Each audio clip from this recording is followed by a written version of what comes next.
Wow, we're back.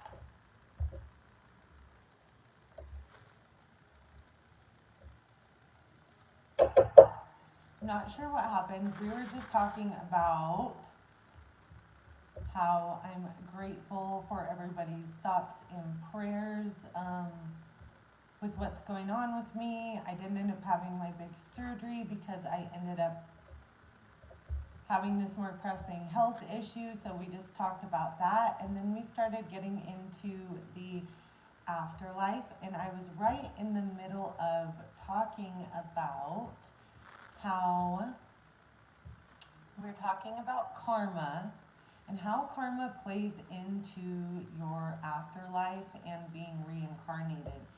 And I have had more death experiences probably than a lot of people put together.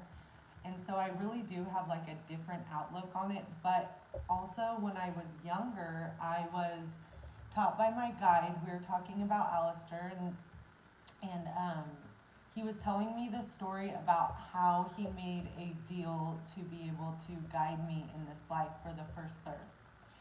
And when he was alive, he was one of the greatest magicians that ever lived, and he did some really fucked up shit in his lifetime to attain the levels that he got to, and it ended up, really becoming his downfall. So he said that when you go, there's different dimensions, and there's different levels, and depending on the way that you were in your last life and what you accomplished, what you did that was bad, whatever, you go to a certain level.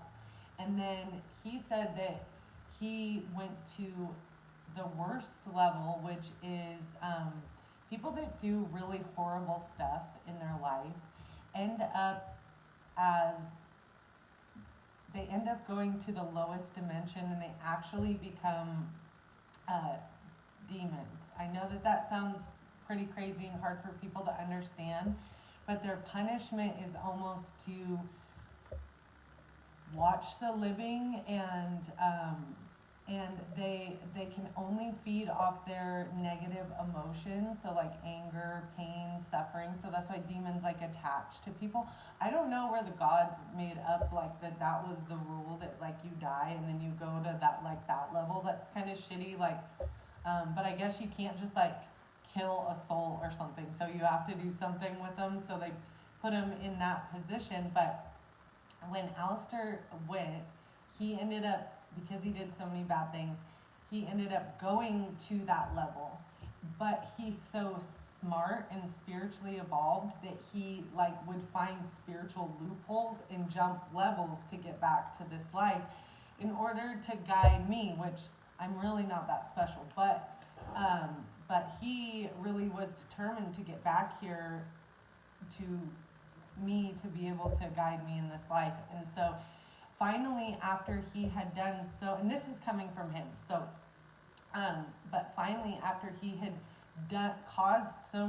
wreaked so much havoc trying to ascend to these different levels, the powers that be were fine, if you stop giving us such a hard time, we will let you guide her for that first third of your life, but you can't do anything wrong when you do it. So that was just a story that was told to me when I was younger, so it always made me think about the afterlife as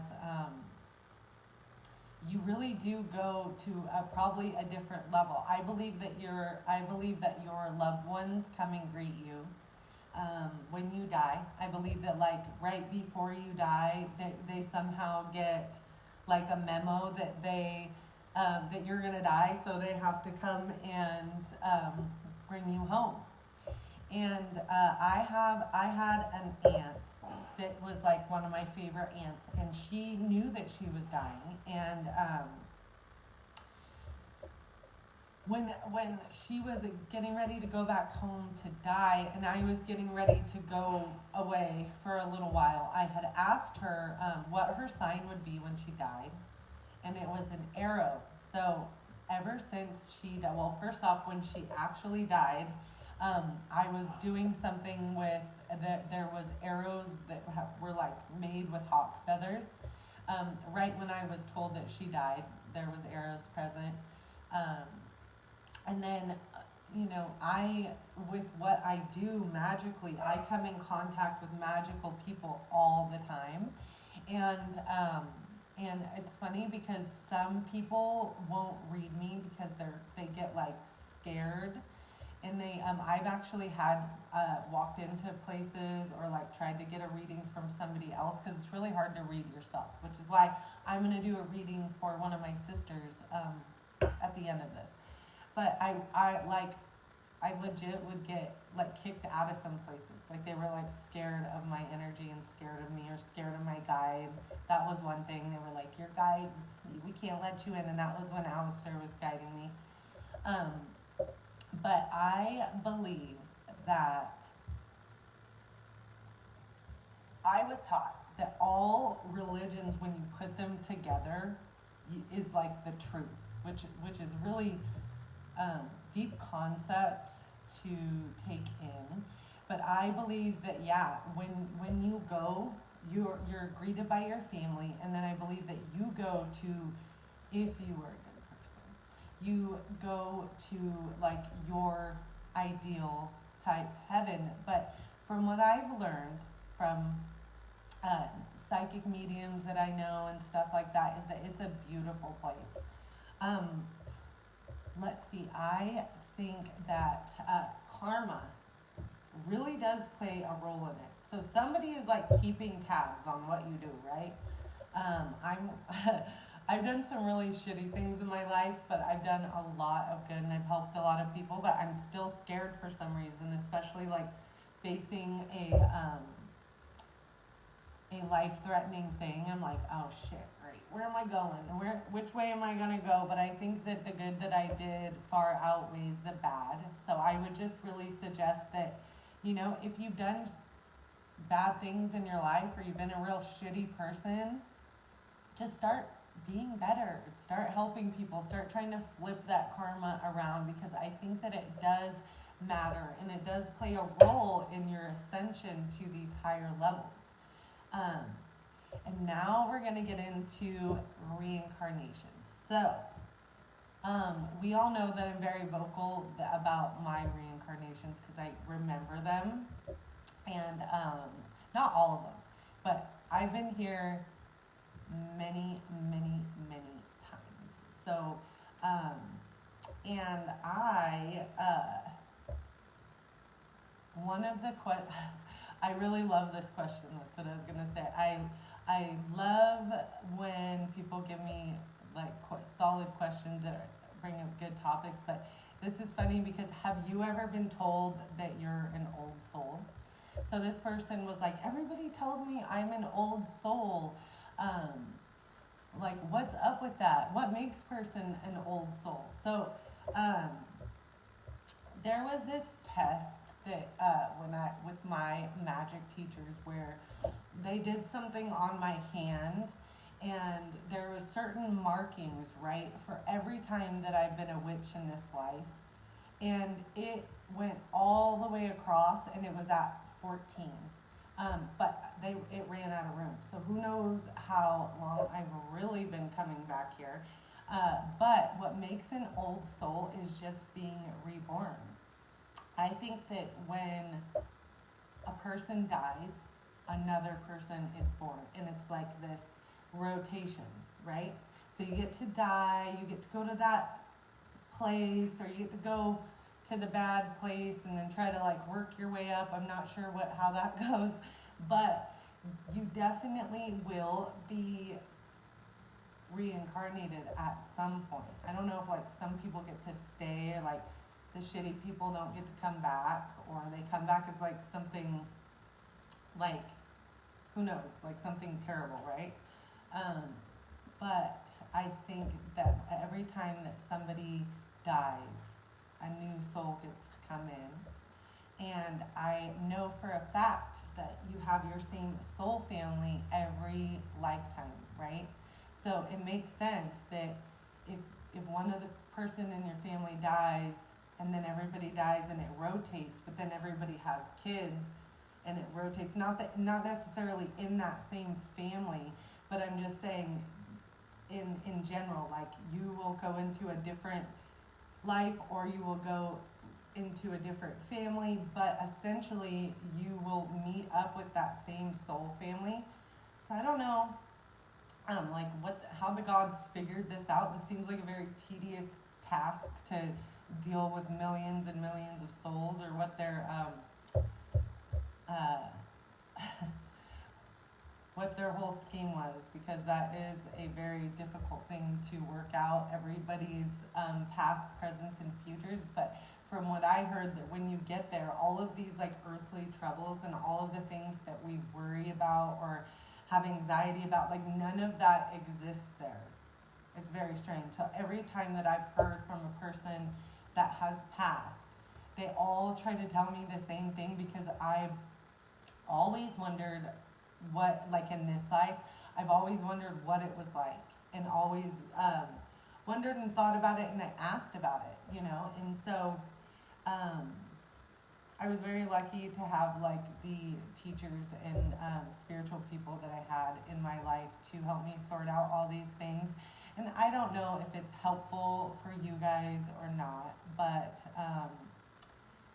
let me know if you have any more specific questions.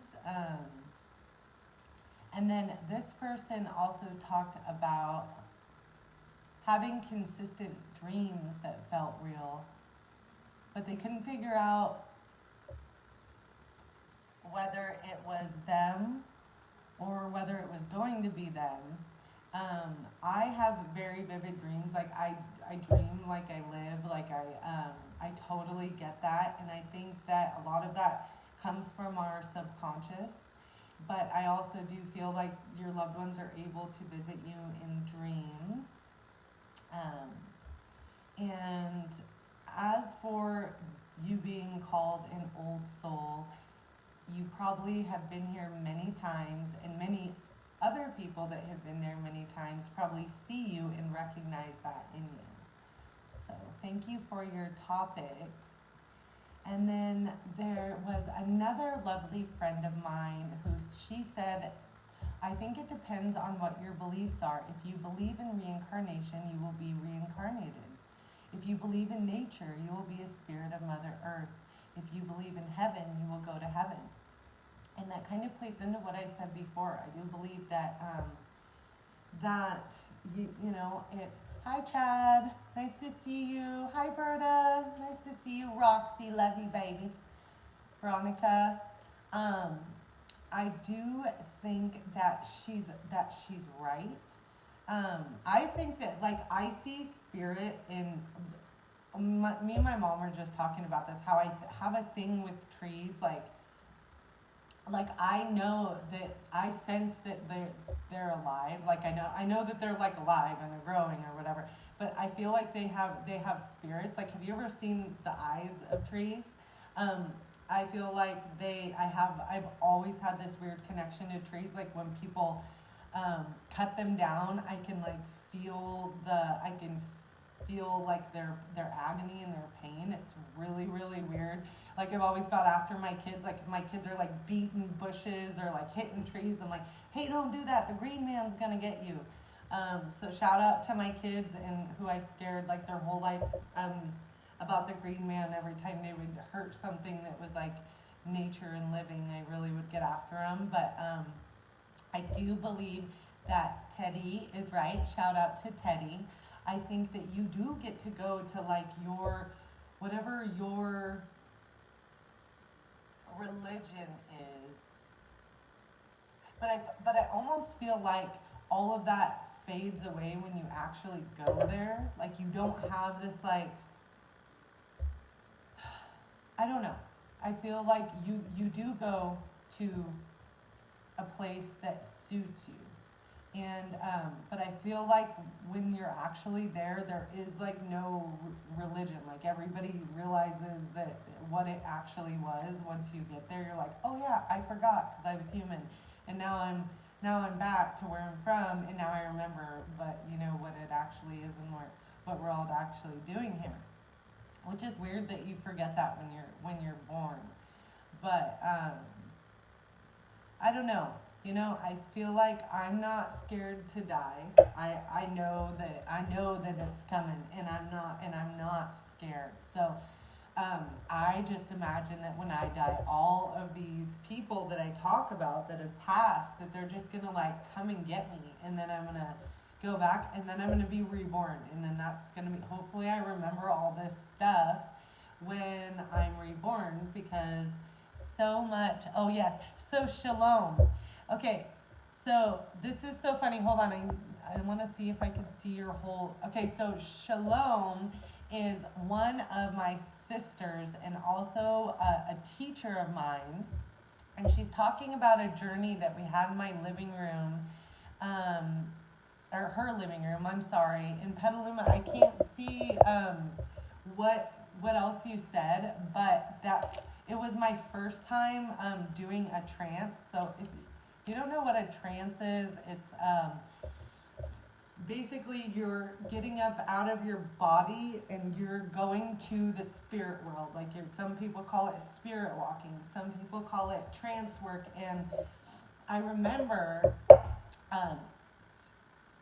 like literally the first time that I tried to spirit walk, I literally just like my teacher, or Shalom, was like trying to like guide me through it, and she's so experienced and she's such an amazing spirit worker, but she's like trying to guide me through it, and I remember just like shooting up out of my body, and it was like quite an experience. But the experience that her and I had after that, when we got to the spirit world, was something that was life-changing. I will never forget it. It was right before I was initiated into my magic order, and me and her went to a couple times to that place where there was some huge healing and some huge spiritual interaction. I don't want to go too much into it because it was really such a beautiful private experience for us, and I got to say goodbye to somebody in spirit, and it was like super cool because I don't know, it's something that I don't suggest that you do by yourself, and you definitely have to have an experienced teacher like I did. Shalom, I love you very much, and those trances were literally so life-altering for me, and I just thank you so much for being you and for being one of my sisters. I just, will always, always treasure you. Which brings me to, I'm going to be doing a live tarot reading, but I'm doing it for somebody anonymously. So I've been trying to like deal with what's going on, but I'm also like working like crazy because I need money, and it sucks because one of my arms is literally hanging off. But I do want to do this really quick for her. Now, I do readings, just so you know, and I do charge for them because I do this professionally now. And the other day I was I was doing all my products for my magic store. It took me 6 hours to do all of the tarot cards that I'm going to have available for you guys. This store is going to be the shit. So watch out, competitors, because we are taking over the Bay Area magically. It's going to be the dopest shop the Bay Area has ever seen magically. And thank you to all of our inspirations. Thank you to all of the stores that were in San Francisco that now closed down, that we all used to go to when we were little kids trying to learn about magic, and I'm just really grateful. So right now I'm going to get into my space, and I'm going to really try to connect with the person who asked me these questions and try to think about what they're going through. But I'm going to do it silently this time because I really want to keep their thing anonymous. But You guys might still just want to see it, so I figured I would just do it at the end here because I had to do it today anyways. Um,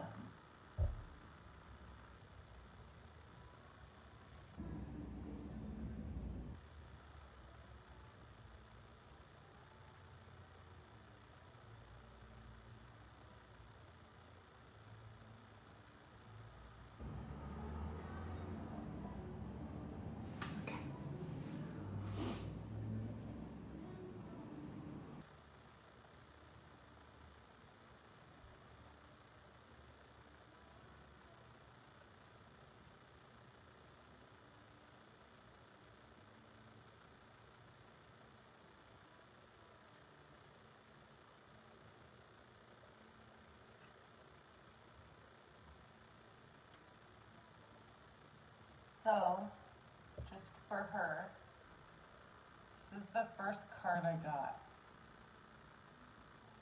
when I thought about this situation. So that was the sun. And this person knows what these mean. So we got the sun, but I wanted to draw 3 for her.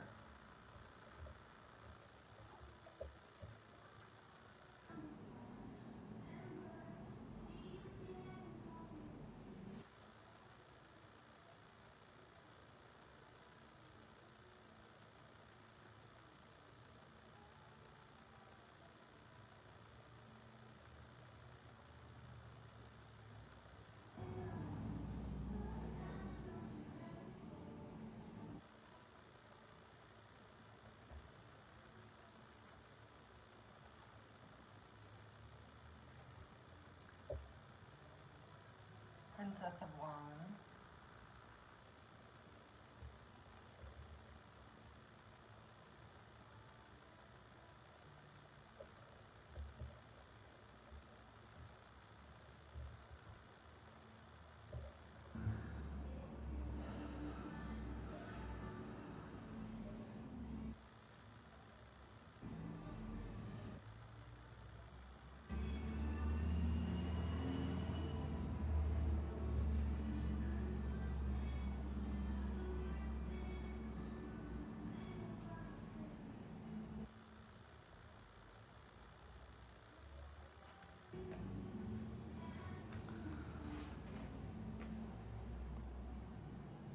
And the Aeon.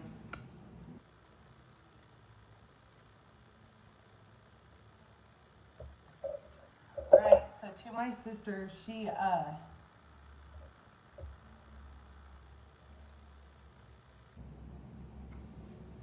it's so interesting because I really like see so much happiness in her life for like the first, not the first time, but like what she always dreamed of. And I don't want to get too much into like what her question was. So me and her will talk about what's in these cards later, but I just wanted to show them to you guys. Again, I read the Aleister Crowley deck, and yeah, does anybody have any more questions? Hi, everybody. Hi, Star. Hello, everybody. Well, I have to go to work. And I wish everybody a really happy and fun Super Bowl Sunday. Please don't drink or drug and drive, okay? It's important. Remember, take somebody's life, and we don't want that. So make sure that you get an Uber, you get a sober driver, you get a ride, party it up. I don't fucking care, but I do want to see everybody being safe and happy. And let me know, this is another thing, I need to know what books. So next, we're doing all the books for my shop. So if you know me, you know that I love to read, I love books, but these are all spiritual books, or books on magic, or books on medicine, or whatever type of book you're into and you're wanting to read. I know a lot of women want like feminine healing books. People want all that kind of stuff. So private message me, let me know what you guys want, and I hope that you have a great, safe